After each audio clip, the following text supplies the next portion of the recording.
everybody, and welcome back to Grandview Entertainment. My name is Ryan, and in today's video, we will be talking about the Ghostbusters franchise, and specifically, where I think it should go next. Because even though right now it does feel like the franchise is kinda in a bit of no man's land, I do think there is a clear path forward, and today I'll be sharing some of my thoughts on what I believe Sony should do with the Ghostbusters franchise, and hopefully they can come to fruition. If you like this idea, please leave a like and subscribe to the channel. It'd be much appreciated, and without further ado, let's get right into the video. Starting with the original Ghostbusters from 1984, what is there not to be that hasn't been said about this movie? Obviously, I've seen this movie at least a million times, and I absolutely love it every time I watch it. Obviously, like I said, it's my favorite movie of all time, and it's just a classic. It's hilarious. It's got all the supernatural elements. It's got great world building in it. It's just an incredible movie, an incredible original idea that, has really stood the test of time, and laid the groundwork for what could be a potential, great franchise, obviously. But it's just a fantastic movie overall. Then you get into Ghostbusters 2, which is definitely, I think, more overhated than it should be, because it's not a terrible movie by any means. But they definitely played it safe. But in the grand scheme of the franchise and how it all turned out, I think it was great to get the original Ghostbusters back together on the big screen, and Vigo the Carpathian and a lot of the other concepts they did go with in this movie is interesting and furthers the world and the the Ghostbusters world, and makes people like me very interested in the continuation of this franchise. But they did play it a little too safe, and with that, you don't get as bold of a movie as maybe it should have been. But by all means, definitely not a bad movie. Then we get into the dark period of the Ghostbusters franchise, which from 1990 to 2015, there was basically nothing going on with the franchise. Outside the 2009 video game, which I'll get into in a second because it's amazing, there really is not much to note from this era. They tried making Ghostbusters 3, they had a lot of, it seemed like they're trying to develop something, but nothing ever came to fruition. So you just had kind of a bunch of nothing going on for the franchise. Until, unfortunately, in 2014, we got the passing of Harold Ramis, which at that point, it really seemed to be the end of the Ghostbusters as we knew them. And then that's when we get into 2016. But before we get into 2016, I do want to circle back to how great that Ghostbusters video game was. And the more and more, I played it just even recently, and it's just like, the story itself is amazing. And they remastered it too, and it looks a lot better.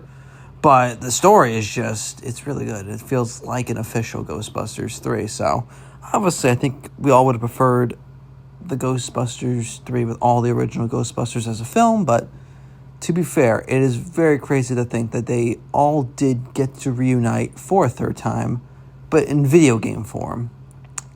So it's very interesting to think about it that way. But that game is amazing. The story is so well done. I mean, the cutscenes feel like you're watching the movie. It is really good. And I do really, really enjoy that Ghostbusters, the video game. But I'm just going to call it Ghostbusters 3 because that's really what it is.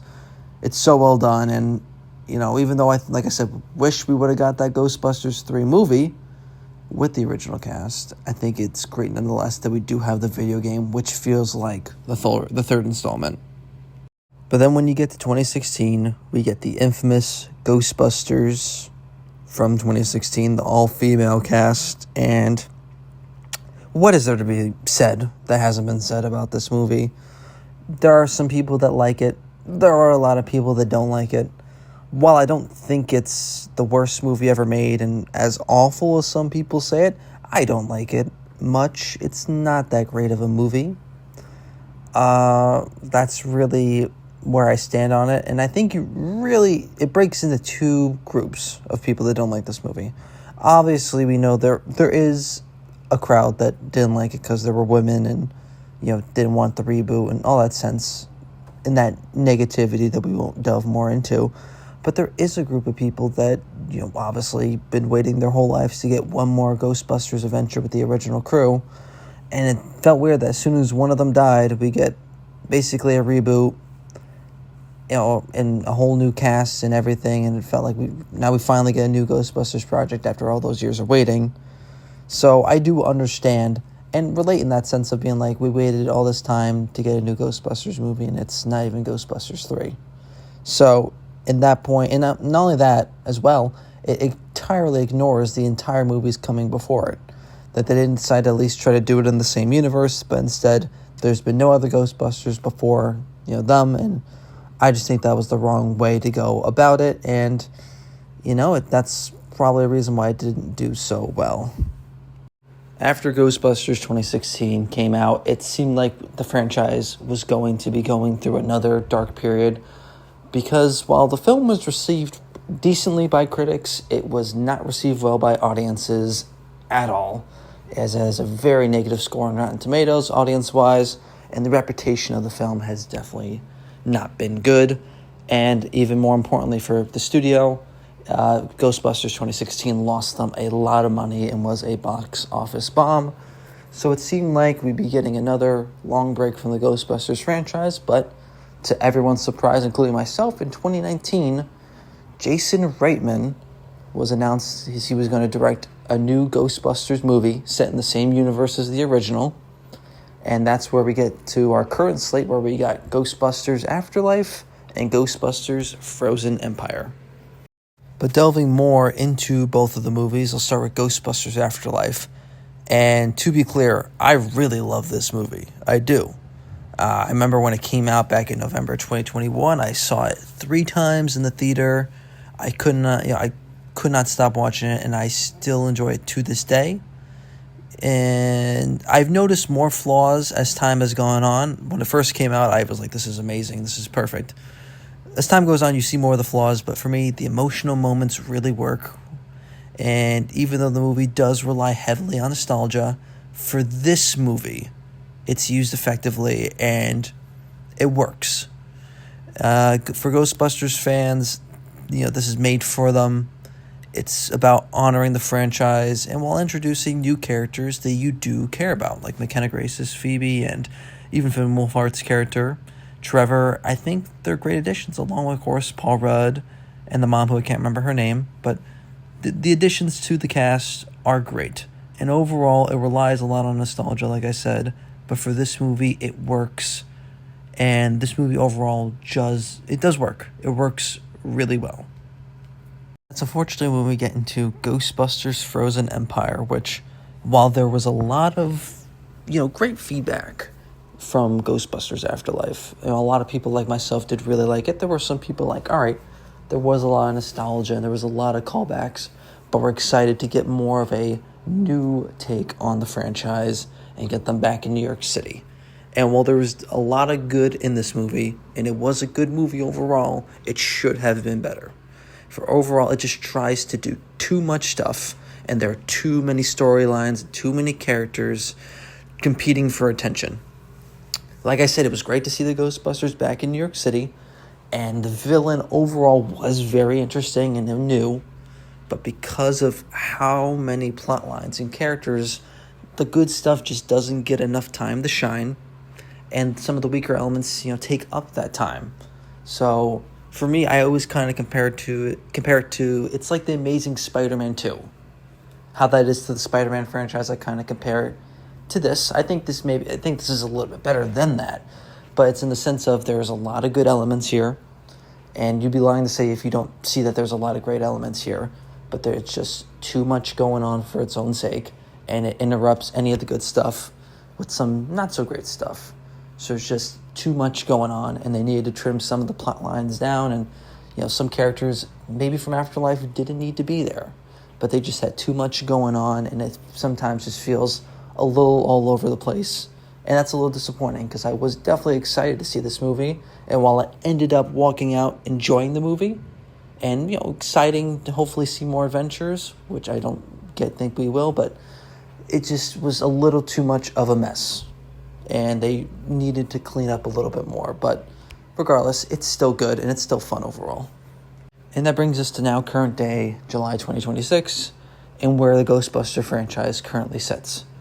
Up until a few weeks ago, there was not much development since Ghostbusters Frozen Empire.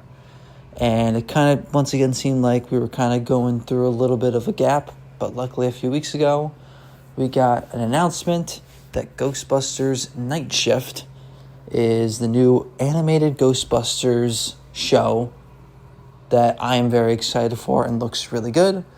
And that seems to be the next thing as it comes out next year on Netflix. And this is a really exciting development for this franchise.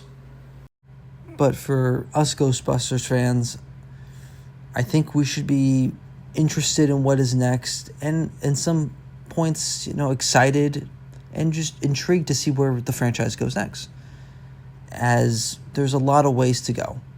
If Ghostbusters Night Shift is a success and you can get a new audience interested in Ghostbusters, I think it most definitely would be worth doing another reboot.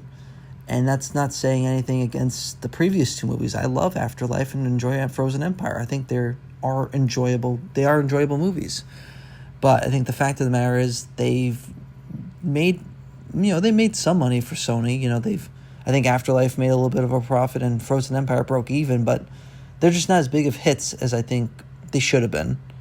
And while they did a lot of great stuff, like showing us that audiences can be interested in seeing new people become Ghostbusters and don, the proton packs, I think we gotta really lean into this new team and new adventures with this franchise.